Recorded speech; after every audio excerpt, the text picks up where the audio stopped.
कहानी समझाने जा रही हूँ। मुझे उम्मीद है कि आपको ये एक्सप्लेनेशन जरूर पसंद आएगी। तो बिना किसी देरी के चलिए शुरू करते हैं। फिल्म की शुरुआत में हमें एक टीनेज लड़की एवर दिखाई जाती है, जिसे उसकी दोस्त तारा स्कूल के लिए पिक करने आई होती है। कार में तारा उसे कूल रहने और थोड़ा बोल्ड बनने की सलाह देती है, बातचीत से पता चलता है कि वह स्कूल ट्रिप पर जा रहे हैं। अब तारा बातों में इतनी मशगूल हो जाती है कि उसका ध्यान ड्राइविंग से हट जाता है और वह एक साइकिल वाले को टक्कर मार देती है। एवर गाड़ी से उतरती है और माफी मांगती है। पता चलता है कि वह लड़का उनका क्लासमेट रेंडल है। किस्मत से उसे ज्यादा चोट नहीं लगती, लेकिन तभी स्कूल के कुछ बदमाश स्टूडेंट्स आकर रेंडल को मारने लगते हैं और उसे तंग करने के लिए उस पर ड्रिंक फेंक देते हैं। इसके बाद हमें स्कूल का पीटी टीचर मिस्टर लॉरेंसो दिखाया जाता है, जो बच्चों को बस में बिठा रहे थे और सबके फोन्स जमा कर रहे थे। वह ट्रिप के इंचार्ज थे और कहते हैं कि ट्रिप पर कोई मोबाइल नहीं लाएगा। जब सब बच्चे बस में बैठ जाते हैं, मिस्टर लॉरेंसो एक स्पीच देते हैं, लेकिन बच्चे ध्यान नहीं देते। कुछ समय बाद लॉरेंसो खुद ही बस में सो जाता है। जब वह उठता है तो उन्हें शक होता है कि बस गलत रास्ते पर जा रही है। वह ड्राइवर वैन से सवार करता है और दोनों के बीच बहस होती है। तभी अचानक किसी चीज से बस का शीशा टकराता है और खून से भर जाता है। घबराहट में ड्राइवर स्टीयरिंग से कंट्रोल खो देता है और बस ब्रिज की रेलिंग तोड़ती हुई नीचे की ओर फिसलने लगती है। सब बच्चे डर के मारे चीखने लगते हैं। तभी वैन अचानक ब्रेक लगाता है और सभी बच्चे झटके से गिर पड़ते हैं, जिससे कई बच्चों को चोट भी लग जाती है। फिर चारों ओर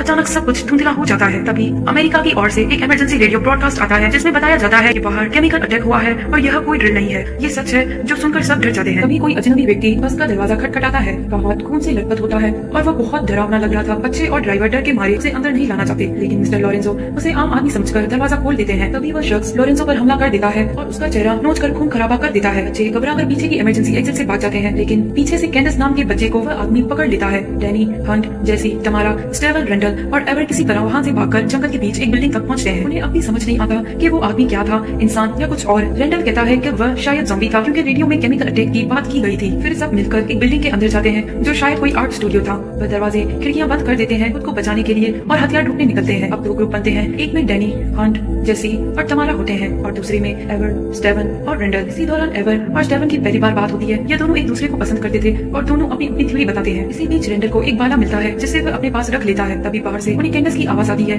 जिससे वह पागल आदमी जिंदा चेहरे की तरह इस्तेमाल करके बाकी सबको पकड़ना चाहता था। एवर उसे बचाने के लिए बाहर जाना चाहती थी, लेकिन बाकी सब उसे रोकते हैं। जब कोई बाहर नहीं आता तो वह आदमी कैंडस पर हमला कर देता है और उसे मारने लगता है, जो देखकर सबको लगता है कि कैंडस मर चुकी है। तभी ड्राइवर वैन बिल्डिंग में घुस आता है, लेकिन अब वह नॉर्मल नहीं था। उसके मुंह से खून बह रहा था और वह भी ज़ॉम्बी जैसा बर्ताव कर रहा था। उसे देखकर सब बच्चे डर के मारे भागते हैं और एक शेल्ड केबिन में छुप जाते हैं। तभी उनका एक क्लासमेट रयान आता है, जो बिल्कुल ठीक लग रहा था। रयान बताता है कि बाहर लोग किसी तरह इन्फेक्टेड हो गए हैं और वह रास्ते में ज़ॉम्बी से भागकर यहाँ आया है, लेकिन वह उसका पीछा करते हुए अब यहाँ पहुँच गए हैं। तभी ज़ॉम्बीज अटैक कर देते हैं। रेंडल वुडन दीवार तोड़ता है और डैनी ज़ॉम्बीज का ध्यान भटकाने जाता है। बच्चे दीवार से होते हुए एक सुरंग के अंदर घुस जाते हैं, लेकिन रयान थोड़ा मोटा होता है, इसीलिए अंदर नहीं घुस पाता। फिर एवर उसे जोर से धक्का देती है और वह अंदर आता है, लेकिन उसके पेट में चोट लग जाती है। भागते भागते डैनी देखता है कि उसका बेस्ट फ्रेंड हंट अब ज़ॉम्बी बन चुका है और डर के मारे वह तेज भाग जाता है। अंदर आने के बाद उन्हें एक कमरा मिलता है, जहाँ बहुत सारे मैनिक्यूर्स रखे होते हैं, जो उनके दोस्तों की तरह सजे होते हैं। तब डैनी को लगता है कि ये सब किसी का प्लान है। फिर डैनी बताता है कि उसे भी ज़ॉम्बीज ने काटा है, पर वह ठीक है, लेकिन असल में वह ठीक नहीं था, क्योंकि उसे ज़ॉम्बी ने जो काटा था।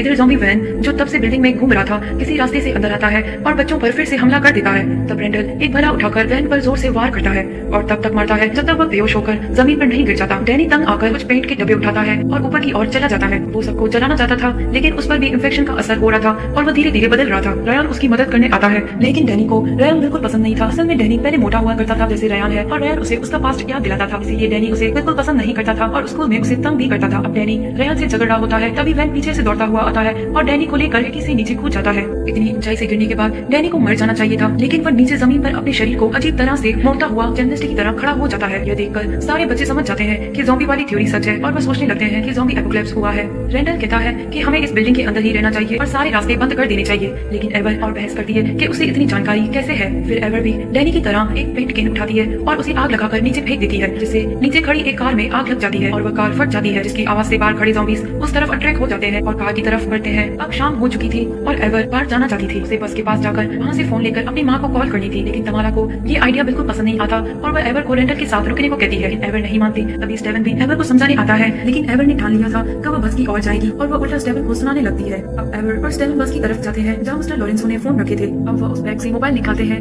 लेकिन दुर्भाग्य से सारे मोबाइल डेड हो चुके थे और उनका प्लान फेल हो जाता है। अब एवर को लगने लगता है कि उसने बहुत बड़ी बेवकूफी कर दी है, लेकिन स्टेवन उसे चुप कराता है और कहता है कि वह एवर की इस कोशिश को अप्रिशिएट करता है कि वह इतना कुछ कर रही है हल ढूंढने के लिए। इसे एवर को अच्छा लगता है और दोनों एक दूसरे की तरफ अट्रैक्ट होते हैं। तभी एवर रेडियो देखती है, उसे प्ले करती है। उसमें वही मैसेज आता है जो सुबह सुना था। उसके अंदर एक कैसेट टेप भी होता है। ये देखकर एवर समझ जाती है कि सुबह किया गया अनाउंसमेंट असली नहीं था, बल्कि किसी ने ये पूरा सेटअप किया था। तभी स्टेवन अपनी जेब से एक इंजेक्शन निकालता है और एवर को इंजेक्ट कर देता है और ऐसा करते हुए वह सॉरी बोलता है। फिर रेंडल भी पीछे से आता है। तो दोस्तों अब फिल्म का असली राज खुलता है।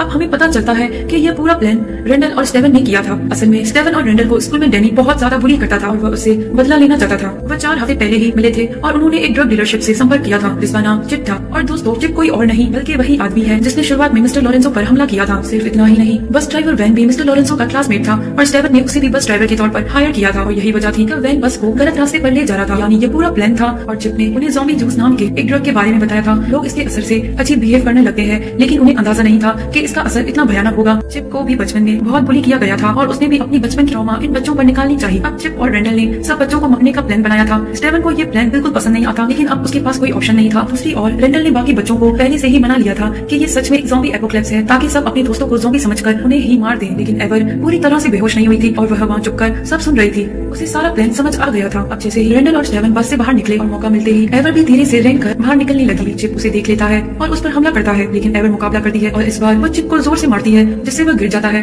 और एवर उसे पीट पीट कर वही मार डालती है। दूसरी ओर बिल्डिंग के अंदर रेंडल ने तमारा, जेसी और रायन को सारे हथियार दे दिए थे और उन्हें कह दिया था कि बाकी सब ज़ॉम्बी बन चुके हैं, उन्हें मार डालो। अनफॉर्चुनेटली उन्हें असली प्लान का पता नहीं था, इसीलिए वो मान जाते हैं। अब एवर भी बिल्डिंग के अंदर आ जाती है और वो स्टेवन की जमकर पिटाई करती है। जब टॉम और बाकी लोग उस पर हमला करने आते हैं, वह जोर से चिल्लाती है और सबको सच बताती है। अब क्योंकि स्टेवन ने उस पर भी इंजेक्शन का इस्तेमाल किया था, वह सबको अपने इंजेक्शन के निशान दिखाती है और ये लोग सब कुछ समझ जाते हैं। फिर रेंडल पीछे से आता है और कहता है कि एवर को मार डालो, लेकिन सब मिलकर रेंडल पर हमला करते हैं। वह पीछे गिरता है और एक पेंटिंग दिखती है जो उसने अपनी जीत को सेलिब्रेट करने के लिए बनाई थी, जिसमें वो हीरो होता है और तमारा उसके साथ खड़ी होती है। इससे सबको समझ आता है कि रेंडल ने उन्हें मैनिपुलेट किया था और पूरा प्लॉट उसी का था। के बीच बहुत भयानक लड़ाई होती है जो काफी ब्रूटल था। अंत में एवर रेंडल पर ज़ॉम्बी जूस से हमला करती है और वह नीचे गिर जाता है। अब ये लोग चिप के पास जाते हैं और उस पर अपना गुस्सा निकालते हैं और उसे मारते हैं, क्योंकि उसके कारण उन्हें इतनी तकलीफ झेलनी पड़ी। अगर वह ड्रग नहीं निकालता तो ये सब नहीं होता, यानी उन्होंने सिर्फ बदला लेने के लिए ये सब कर दिया। अब वे उसे एक बार से बांध देते हैं और वहाँ से चले जाते हैं। फिर 4 से 5 घंटे बाद ड्रग का असर खत्म हो जाता है और सारे बच्चे बस की ओर लौटने लगते हैं। उनके बीच का सारा भेदभाव खत्म हो जाता है। अब वे सभी अच्छे दोस्त बन चुके थे। अंत में हम देखते हैं कि मिस्टर लॉरेंसो को भी होश आ जाता है, यानी वह मरा नहीं था। इसके बाद हमें एक पोस्ट क्रेडिट सीन दिखाया जाता है जिसमें पेरेंट्स टीचर मीटिंग एसोसिएशन का एक टीचर रेंडल और स्टेवन की जांच कर रहा होता है, उनके कारण कितना कुछ हुआ। और यहाँ हमें एक हिंट भी मिलता है कि शायद इसका स्कैबर भी आ सकता है। और इसी के साथ फिल्म खत्म हो जाती है। तो दोस्तों, यह थी मूवी ह्यूमन की कहानी। उम्मीद है आपको पसंद आई होगी। अगर वीडियो अच्छा लगा हो तो लाइक जरूर करें और चैनल पर नए हैं सब्सक्राइब जरूर करें।